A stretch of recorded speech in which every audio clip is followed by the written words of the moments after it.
Fernando Alonso has been compared to Michael Schumacher, with the duo enjoying very different F1 returns.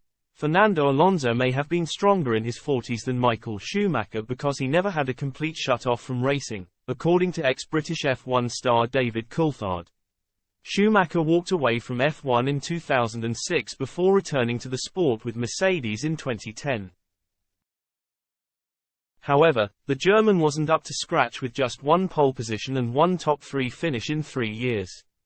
He was also prone to errors, including high-speed crashes in 2012 as he ploughed into the back of Bruno Senna and Jean-Eric Vergne. Meanwhile, Alonso still appears at his prime after a series of brilliant performances since moving to Aston Martin in 2023. Coulthard feels Alonso's time in other series was crucial in building up his racecraft, something Schumacher did little of as he fully stepped away from racing.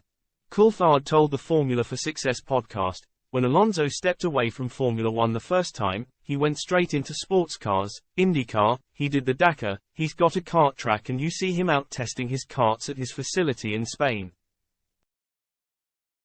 So the uninterrupted being in the mode of being a racing driver, and all of the things that keep sharp in your mind.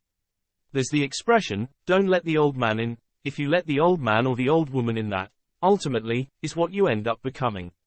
But, if you fight against that and you keep a young spirit for as long as nature will allow.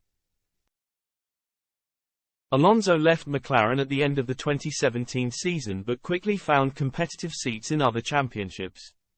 He won the famous 24 Hours of Le Mans with Toyota for 2 successive seasons in 2018 and 2019.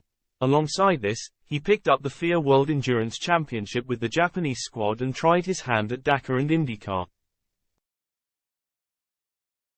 Although failing to win the Indy 500 and the Motorsport Triple Crown, the experience would have proved vital in an F1 return. Meanwhile, Schumacher acted as a Ferrari advisor and helped their development team in 2007.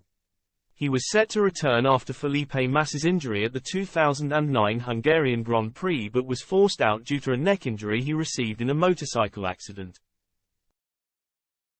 Coulthard added, "I think, in comparison to Michael, who stopped and no longer was racing, then went and played in motorbikes and then had a crash and broke a vertebra, and then came back to Formula One 3 years after he'd originally stopped, he could still go through the motions.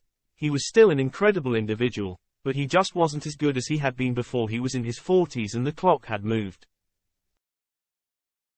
So I think it was that uninterrupted nature of Fernando's time away from F1, as we saw with Kimi Räikkönen as well. He went away rallying.